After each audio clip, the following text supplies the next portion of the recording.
Hello and welcome to APS classes. Teaching learning के अगले MCQ में पहला प्रश्न है, पाठ्यपुस्तक विधि है। कौन सी विधि है भाई? पाठ्यपुस्तक विधि पढ़ाने की कौन सी विधि है? विषय वस्तु यहाँ ऑप्शन दे रखा है, विषय वस्तु को रटने के लिए, शिक्षण की सरलता के लिए, अध्यापक की सहायता के लिए, विषय वस्तु की सूचनाओं के संप्रेषण के लिए। तो यहाँ पे देखोगे विषय वस्तु को रटने के लिए ये ऑप्शन होगा नहीं। शिक्षण की सरलता के लिए तो ये कोई ज़रूरी नहीं है कि अगर पाठ्यपुस्तक है तो शिक्षण सरल हो जाएगा, ये भी नहीं होगा। अध्यापक की सहायता के लिए ये भी नहीं नेसेसरी है कि अगर अध्यापक किताब लिया है तो उसके लिए बहुत सहायक होगा, ये कुछ हद तक हो सकता है लेकिन ये भी नहीं होगा। यहाँ पे जो करेक्ट आंसर है ये ऑप्शन नंबर डी है, विषय वस्तु के सूचनाओं के संप्रेषण के लिए। ठीक है, अब दूसरा क्वेश्चन हम देखेंगे। दूसरा क्वेश्चन क्या कह रहा है? दूसरा क्वेश्चन कह रहा है पाठ्यपुस्तक विधि को माना जाता है। क्या माना जाता है अभी? कि ये पारंपरिक विधि है, कि आधुनिक विधि है, कि प्राचीन विधि है, या देखो पढ़ो विधि है। तो देखो प्राचीन विधि तो है ये, आधुनिक विधि नहीं है, देखो पढ़ो विधि नहीं है, और यहाँ पे ऑप्शन लिखा है ए पारंपरिक विधि।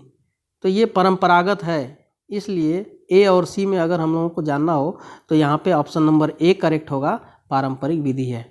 ठीक है, चलते हैं अगले सवाल पे। प्रायः व्याख्या विधि होती है, जो क्लासरूम में व्याख्या दिया जाता है, यानी कि लेक्चर मेथड जिसे कहते हैं। लेक्चर मेथड क्या होता है? बालक केंद्रित होता है, बाल केंद्रित, या अध्यापक केंद्रित होता है, पाठ्यक्रम केंद्रित होता है, या परीक्षा केंद्रित होता है। तो यहाँ पे जाहिर सी बात है कि जो व्याख्या विधि होती है लेक्चर मेथड होता है। टीचर खड़े होते हैं और लेक्चर देते हैं, तो वहाँ पे सारे के सारे सबका अटेंशन जो होता है अध्यापक की तरफ होता है, इसलिए यहाँ पे ऑप्शन नंबर बी करेक्ट होगा और अध्यापक केंद्रित होता है। व्याख्या विधि अध्यापक केंद्रित होता है।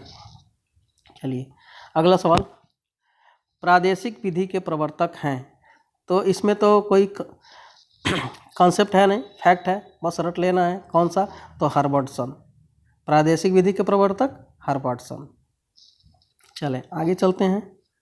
ये क्वेश्चन नंबर 5 कह रहा है वर्तमान पाठ्यक्रम का महत्वपूर्ण सिद्धांत है।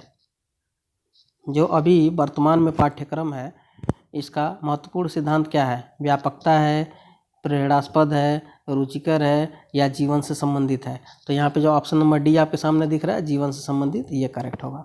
ठीक है, अगला सवाल, वर्तमान पाठ्यक्रम का महत्वपूर्ण दोष यह है कि वह, यहाँ पूछ रहा है ये प्रश्न, देखो ऐसे दिया है, वर्तमान पाठ्यक्रम का महत्वपूर्ण दोष है कि वह क्या है? सैद्धांतिक है, अमनोवैज्ञानिक है, परीक्षा प्रधान है, व्यवहारिक शिक्षा का अभाव है, क्या है ये? तो वर्तमान पाठ्यक्रम का जो महत्वपूर्ण दोष है, वह जो दोष है व्यवहारिक शिक्षा का अभाव है। जो इसमें वर्तमान पाठ्यक्रम चल रहा है, इसका जो महत्वपूर्ण दोष है कि व्यवहारिक शिक्षा का अभाव है, यानी कि ऑप्शन नंबर डी करेक्ट है। क्वेश्चन नंबर 7 की बात करें, कौन सी विधि वैज्ञानिक ढंग से हल करने पर बल देती है? पर्यवेक्षित अध्ययन, निरीक्षण, प्रयोगशाला, समस्या समाधान। तो वैज्ञानिक ढंग क्या कह रहा है? कौन सी विधि वैज्ञानिक ढंग से हल पर बल देती है? वैज्ञानिक ढंग क्या कह रहा है? वैज्ञानिक ढंग। तो यहाँ पे कई लोग लगाएंगे प्रयोगशाला, जो कि गलत है। सही क्या होगा? समस्या समाधान। ठीक है, अगला सवाल, मानसिक शक्तियों का विकास करने वाली पद्धति है। मानसिक शक्तियों का विकास करने वाली पद्धति, मानसिक शक्ति यानी कि मेंटल पावर का डेवलपमेंट कब होगा? जब समस्या का समाधान होगा, या अवलोकन होगा, या सामाजिकृत अभिव्यक्ति होगी, या योजना बनेगा। तो यहाँ पे हम देख रहे हैं कि मानसिक शक्ति का विकास कब होगा? जब समस्या का समाधान करेंगे। समस्या का समाधान करेंगे यानी कि हमारा जो मेंटल पावर है, मेंटल लेवल है, वो डेवलप ज़्यादा होगा, इसलिए यहाँ पे ऑप्शन नंबर ए करेक्ट है। चलते हैं अगले सवाल पे। क्वेश्चन नंबर 9, योजना व समस्या समाधान विधि में अंतर। क्या कह रहा है? योजना और समस्या समाधान, ये दोनों बहुत ही नियर टू हैं।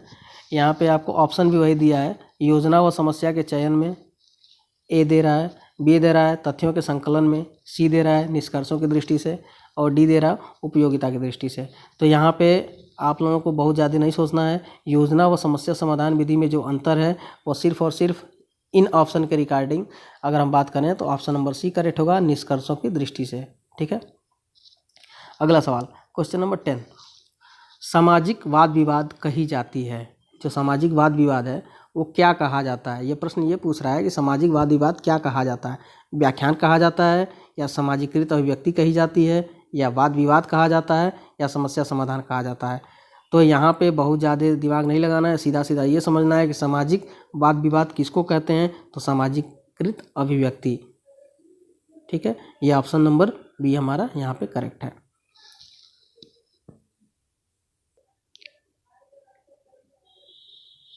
चलिए अगला सवाल, इकाई पद्धति में इकाई पद्धति के पद नहीं होता है, कौन सा पद? ये प्रश्न ये पूछ रहा है कौन सा इसमें से जो कुछ पद दिए हैं इसमें से इकाई पद्धति का पद नहीं होता है। अनुसंधान, प्रस्तुतिकरण, आत्मसातीकरण, व्याख्यान, ये चारों में से ये जो चारों ऑप्शन दिए हैं इसमें से इकाई पद्धति का पद कौन नहीं होता है? तो यहाँ पे जो व्याख्यान है वो इकाई पद्धति का पद नहीं होता है, इसलिए ऑप्शन नंबर डी यहाँ पे करेक्ट है। चलिए अगला सवाल पूछ रहा है छोटे बच्चों के लिए उपयुक्त नहीं मानी जाती है। कुछ दिया है, योजना पद्धति, अवलोकन पद्धति, नाटकीकरण, समस्या समाधान। तो हम देखेंगे कि अगर योजना पद्धति से पढ़ाएं बच्चों को तो उपयुक्त होगा, बिल्कुल होगा। अवलोकन करके पढ़ाएं तो उपयुक्त होगा, बिल्कुल होगा। नाटक का प्रस्तुतिकरण करें तो भी उपयुक्त होगा, बच्चा अच्छा से समझ लेगा। लेकिन अगर छोटे बच्चे को समस्या दे दें और खुद समाधान करने के लिए कहें तो बच्चा उसमें कंफर्ट फील नहीं करेगा, इसलिए यहाँ पे ऑप्शन नंबर डी यहाँ पे करेक्ट हो रहा है। छोटे बच्चों के लिए उपयुक्त नहीं मानी जाती है कौन सी प्रणाली? समस्या समाधान करके पढ़ाने वाला। ठीक है, ऑप्शन नंबर डी करेक्ट है। आगे चलते हैं, क्वेश्चन नंबर 13, निम्न में से कौन सा पाठ्य योजना का सोपान नहीं है? यानी कि जो लेसन प्लान बनाते हैं उसमें से ये कौन सा टर्म नहीं आता है? प्रस्तुतिकरण करते ही हैं, स्पष्टीकरण तो करते हैं, प्रयोग भी करते हैं, पुनरावृत्ति भी करते हैं, लेकिन ये जो स्पष्टीकरण वाला जो टर्म लिखा हुआ है ये लेसन प्लान में लिखते नहीं है, ये केवल पढ़ाने के टाइम हम वहाँ पे स्पष्ट करते हैं, इसलिए यहाँ पे ऑप्शन नंबर बी करेक्ट हो रहा है।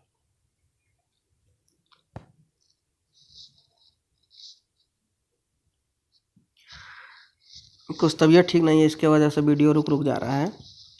तो चलिए अगला सवाल, क्वेश्चन नंबर 14, प्रायोजना विधि के जनक किस देश से संबंधित थे? क्या कह रहे हैं? प्रायोजना विधि के जनक। तो भाई प्रयोजना विधि के जनक कौन थे? John Dewey.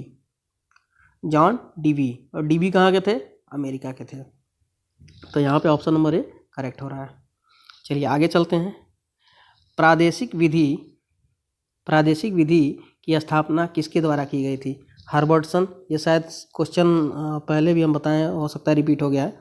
तो यहाँ प्रादेशिक विधि की स्थापना किसके द्वारा की गई थी? हर्बर्टसन के द्वारा। यहाँ ऑप्शन नंबर ए करेक्ट है। अगला सवाल, पाठ्यक्रम में शामिल 4H 4H क्या क्या होता है भैया? हेड हैंड हार्ट हेल्थ, या फिर ऐसे सीक्वेंस लिख सकते हैं हेड हार्ट हैंड हेल्थ। यहाँ पे हॉनेस्ट नहीं है, ये प्रश्न पूछ भी रहा है कौन शामिल नहीं है, तो यहाँ पे जो ऑनेस्ट का ऑप्शन लिखा है ये इसमें शामिल नहीं है, इसलिए ऑप्शन नंबर ए करेक्ट हो रहा है।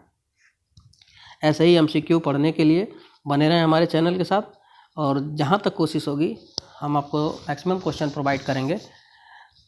धन्यवाद।